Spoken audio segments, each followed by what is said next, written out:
So today I'll be discussing about epidemiology and improved survival outcomes in lung cancer. I sincerely thank organizers for inviting me for this workshop. Lung cancer is a malignant tumor characterized by uncontrolled cell growth in the tissues of the lung, and more than 60% of patients are in stage 3 and stage 4.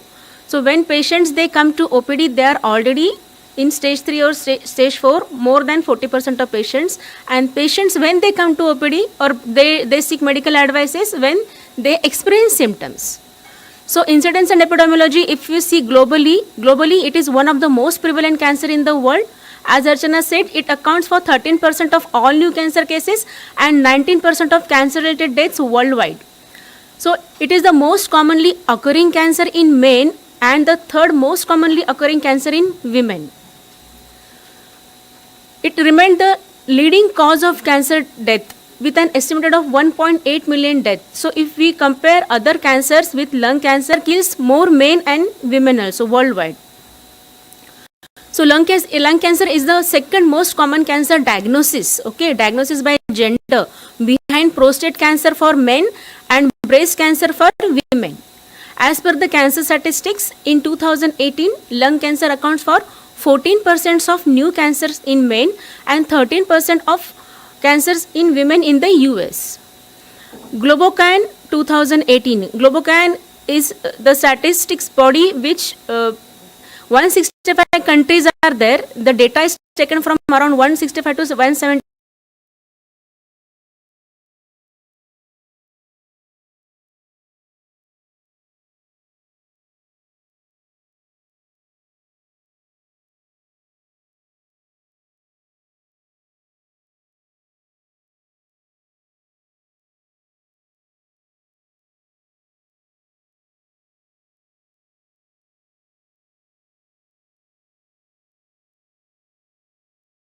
Is France, then Greece, and the list goes on.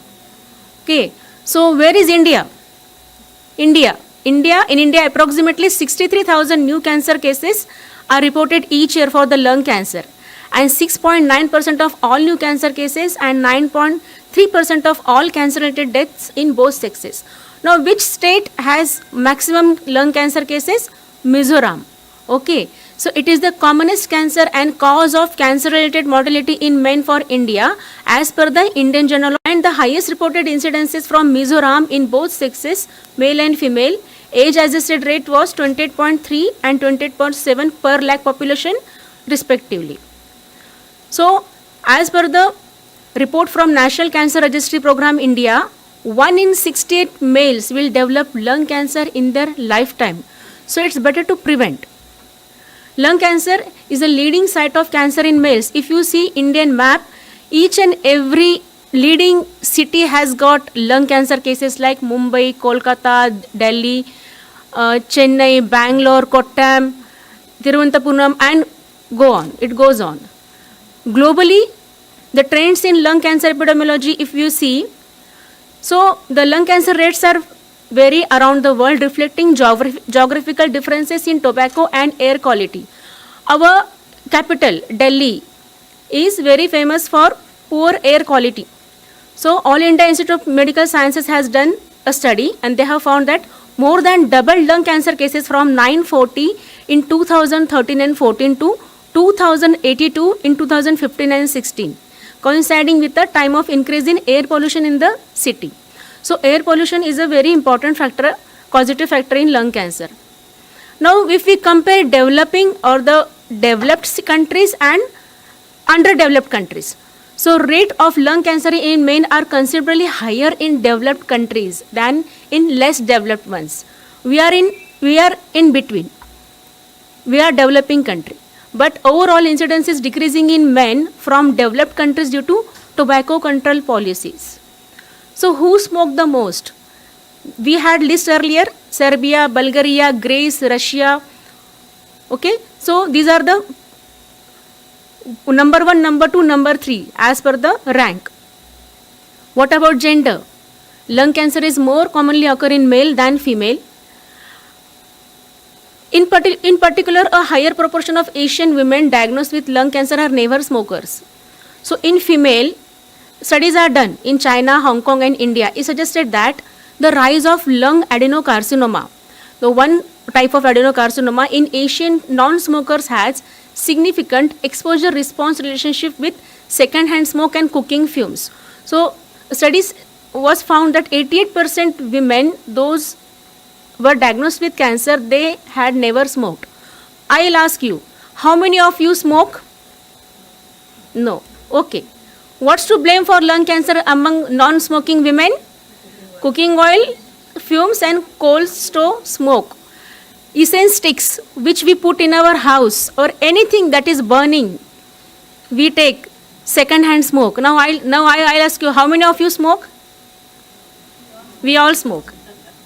So, if you see education and smoking, so more educated are less likely to start smoking and more amenable to quit smoking. So, a study says that lung cancer incidence is disproportionate by education level. 166.6 per 1 lakh were undergraduate, where only 57.6% 1 lakh were graduates. So smokers with low education levels are less likely to even attempt to quit. Even if you tell them many times, the statistics says that they don't quit very often or very difficult for them to quit. Better educated people also have more resources, okay, by greater access to healthcare, leading to disparities in mortality and survival. Mortality. We have already seen that lung cancer ranked first in accounted for 18.4% of the total cancer death. So it kills almost 3 times as many as prostate cancer for men, and for women it kills 3 times as many women as breast cancer. So burden is very high. Quickly we will go through the overview of lung cancer. So lung cancer is classified as non-small cell lung carcinoma 84% and small cell lung carcinoma 16%. So small cell lung carcinoma is directly related to smoking. It is frequently present with metastatic disease. The poor prognosis is there and it is usually more responsive to chemotherapy. What is pathophysiology?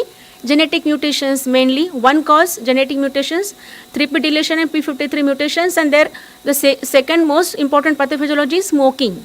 The cigarette smoke and the carcinogens in cigarette smoke initiates and promotes carcinogenesis. Okay, it creates a field defect on the lung epithelium. We will not repeat. Causes 90% lung cancers with smoking, all kinds of smoke, BD, cigarette, pipes, cannabis, non-smoke, use of snuff, chewing tobacco and passive smoking. Non-smokers, causes in non-smokers are exposure to red and 222 glass. This is very important factor. Naturally existing radioactive gas which erupts from the soil. Where does it occurs? It occurs in the cement jungle. The buildings where are no trees, only cement buildings are there. So it is commonly occurring gas over there.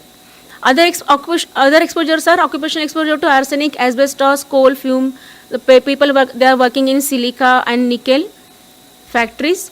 Outdoor pollution, indoor pollution we have already discussed. Infectious agents, previous history of Mycobacterium tuberculosis, previous history of cancer, patients those have received chest radiation for different case diagnosis, and lack of micronutrients in our diet. So what are the clinical features?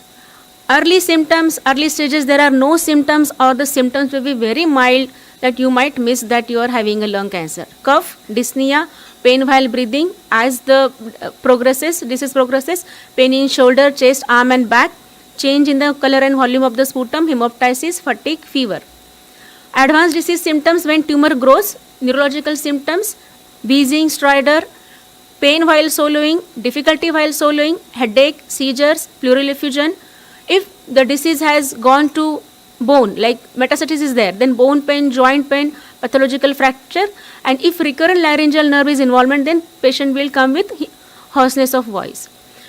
In last 3 or 4 stages, the oncologic emergencies are associated with lung cancer like superior vena cava syndrome, airway obstructions, pericardial effusions, spinal cord compression and metabolic emergencies.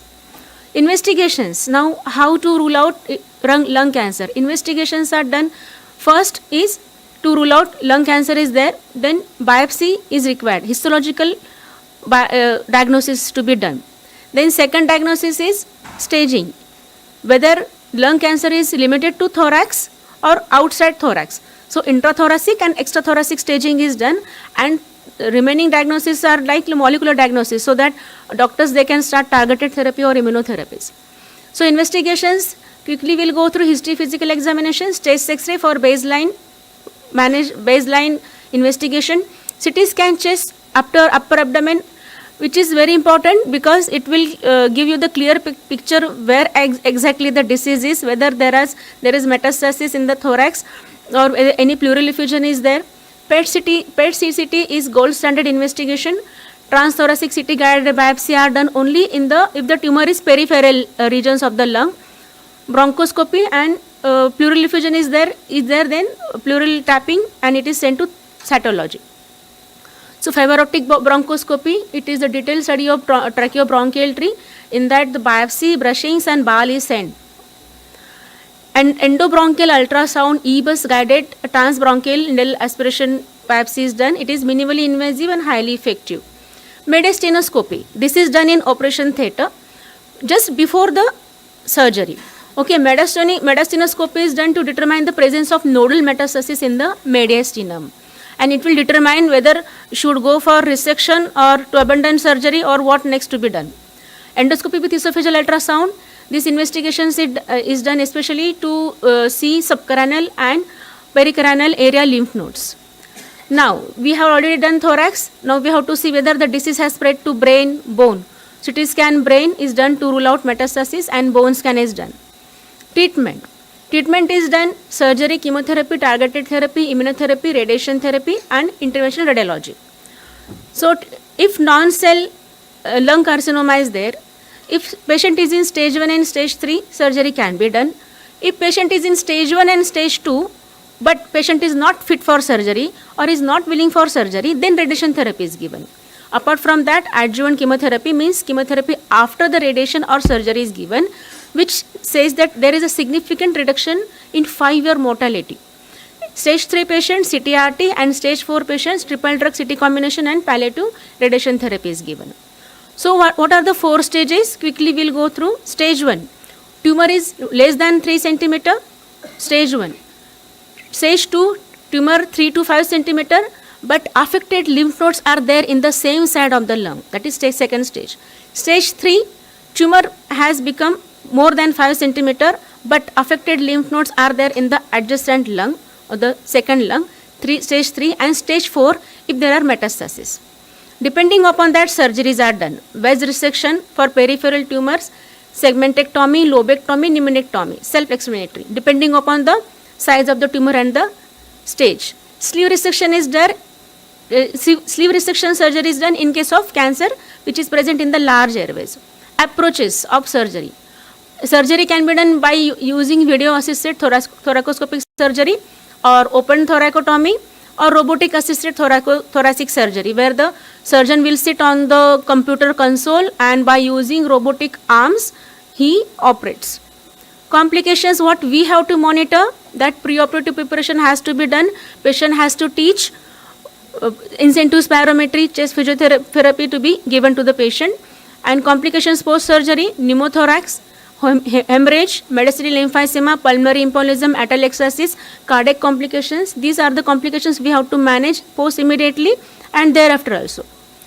Chemotherapy, it's a chemical combination of drugs is given. In that, it can be given in adjuvant setting, in locally advanced patients, if there is neoadjuvant chemotherapy to be given, and in combined with radiotherapy, concurrent and sequential CTRT to be given. For metastatic patients, chemotherapy is given for symptomatic relief. What is immunotherapy?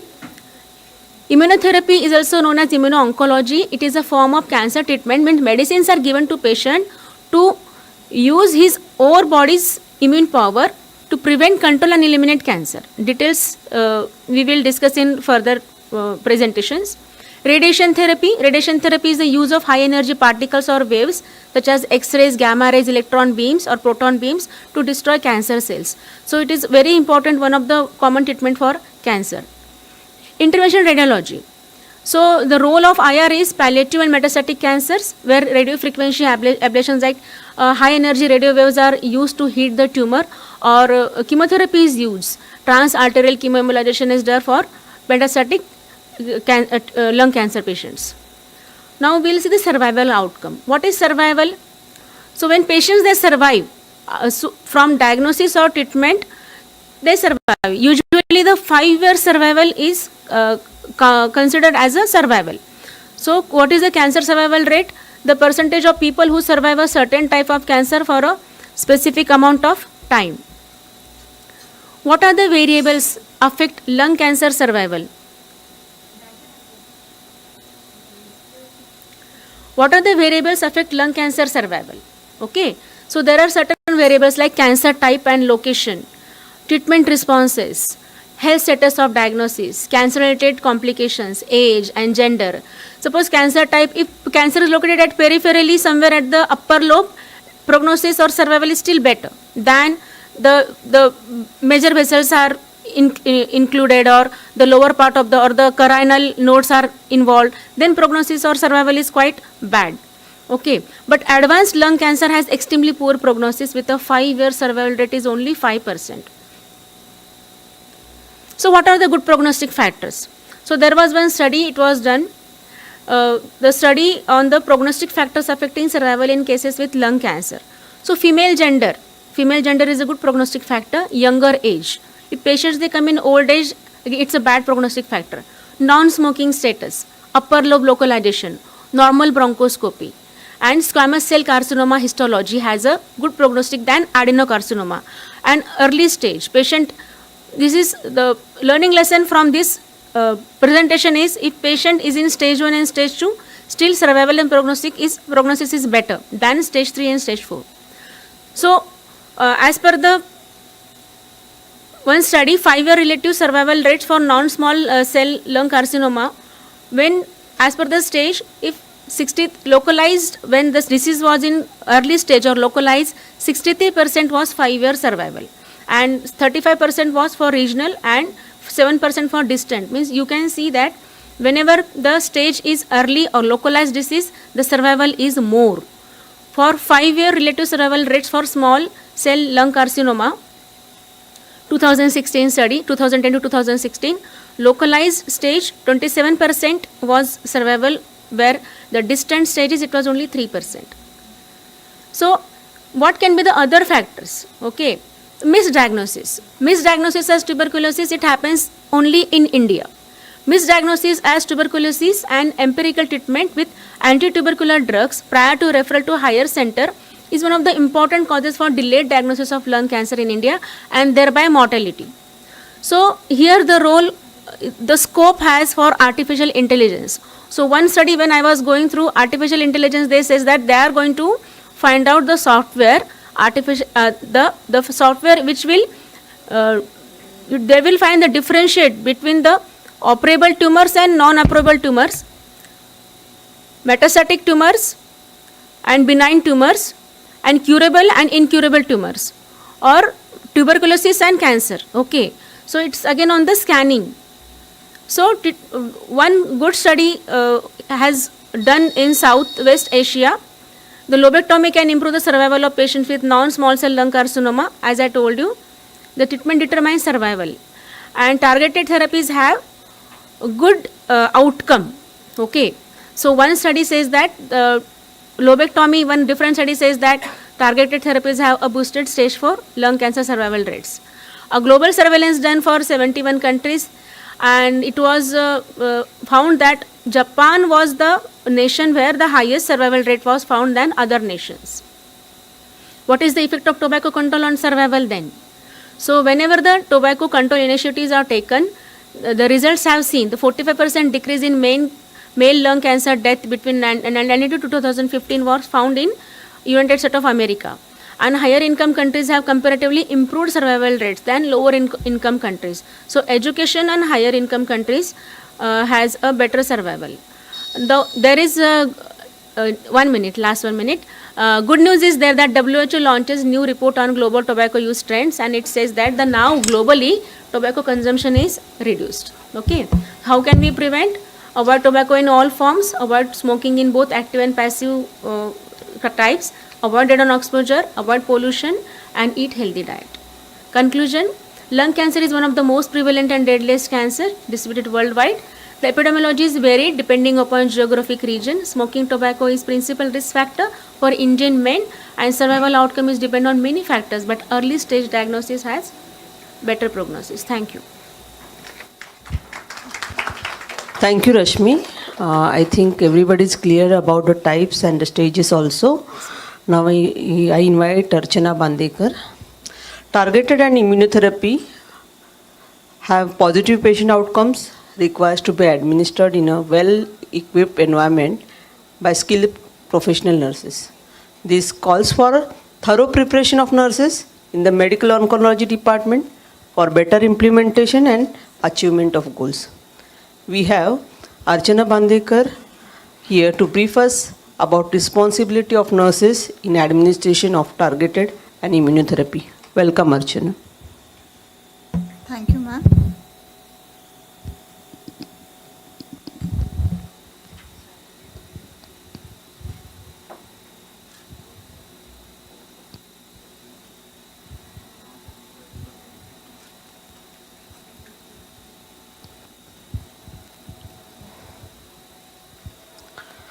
Archana has done BSc Nursing from SNDT University, and she is MSc Oncology Nurse from Homi Bhabha National Institute 2018. Work in KJ Somaiya Hospital as a lecturer for 3.5 years, and now she is presently working in TMH since 2014 as a clinical nurse, and recently joined as an assistant nursing superintendent in nursing administration. Thank you, ma'am.